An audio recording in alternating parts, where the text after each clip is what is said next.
Sommes-nous tous contaminés au cadmium? De quoi parle-t-on? Quels sont les risques pour la santé? Et puis en pratique, que peut-on faire pour limiter notre exposition au cadmium? Après les PFAS, les microplastiques ou encore les boîtes de thon contaminées au mercure, manquait plus que le cadmium dans les pâtes, dans les céréales de nos enfants. Alors en tant que médecin généraliste, soyons honnêtes, j'y connaissais pas grand-chose au cadmium et à ses effets sur la santé avant de réaliser cette vidéo, mais j'ai mené l'enquête, je suis allé chercher les infos, toutes les infos pour mieux comprendre de quoi on parle et surtout à la fin de cette vidéo, je vous donnerai des conseils pratiques pour limiter votre exposition au cadmium.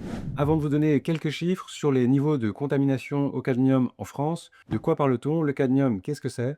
Le cadmium est un métal lourd, hautement toxique, cancérigène. En fait, le cadmium est omniprésent dans notre environnement, l'eau, l'air, le sol et même les aliments que nous consommons. Les activités humaines ont largement amplifié sa présence dans notre environnement, avec d'un côté les activités industrielles, traitement des déchets, fonderies, mines, et puis de l'autre les activités agricoles, avec notamment les engrais minéraux, en particulier les engrais phosphatés.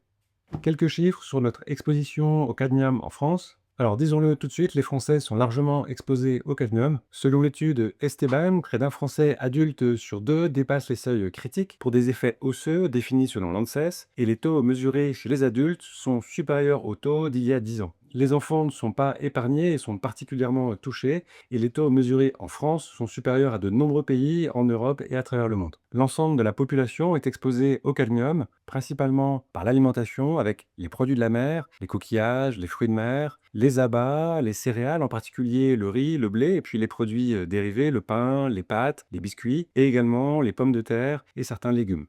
La fumée de tabac, l'inhalation de polluants atmosphériques et les émissions industrielles. Chez les non-fumeurs, la principale source de contamination au cadmium, à plus de 90%, ça reste l'alimentation. On l'a vu, le cadmium est partout dans notre environnement, dans ce que nous mangeons. Les Français sont particulièrement exposés. Mais alors, quels sont les effets du cadmium sur la santé? En fait, le cadmium est chimiquement stable, il est résistant à la dégradation. Il peut s'accumuler dans notre organisme, en particulier au niveau du foie ou notamment au niveau des reins. Et en raison de son élimination extrêmement lente, il peut rester jusqu'à 30 ans dans ces organes. Et donc, il s'accumule dans notre organisme au cours du temps. Et les effets toxiques se manifestent généralement après de nombreuses années d'exposition. Il peut entraîner une atteinte au niveau des reins et une fragilité au niveau des os, avec une déminéralisation et un risque augmenté de fracture. Le cadmium est cancérigène avec un lien avéré avec certaines formes de cancer pulmonaire et un lien suspecté pour certains cancers de la prostate ou encore des cancers du rein. Le lien entre le cadmium et les cancers du pancréas est également suspecté et est encore mutagène et toxique pour la reproduction. Alors en pratique, on fait quoi? Que peut-on faire pour limiter notre exposition au cadmium? Premièrement, ne pas fumer. Fumer, c'est mauvais pour la santé, on le sait tous, mais ce qu'on sait moins, c'est que fumer ou inhaler la fumée de cigarette en cas de tabagisme passif augmente votre exposition au cadmium. Deuxièmement, variez votre alimentation et limitez les quantités d'aliments consommés. Chez les enfants, les céréales du petit déjeuner, qui font partie des aliments les plus contaminés au cadmium, et dans une moindre mesure, les pommes de terre, le pain, les pâtes, les biscuits sucrés, salés, et également les viennoiseries. Chez les adultes, les coquillages et crustacés, les abats et certains légumes comme les épinards ou les champignons, mais habituellement on en consomme quand même moins régulièrement. D'autres aliments peuvent contenir du cadmium, il s'agit du chocolat et des algues. En fait, près d'un quart des algues destinées à la consommation dépassent les valeurs recommandées de concentration maximale. À noter que les régimes carencés en protéines, en fer, en cuivre, en zinc favorisent l'absorption digestive du cadmium.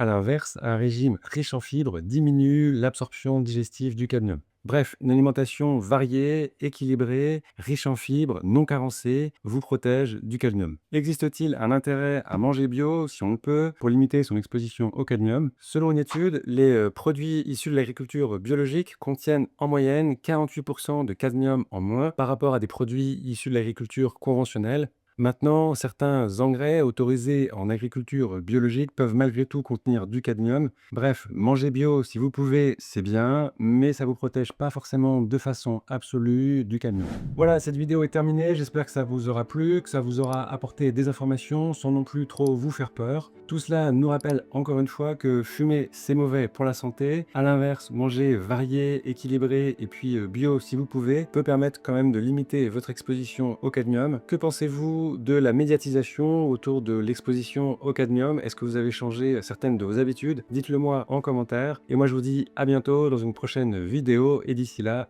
prenez soin de vous.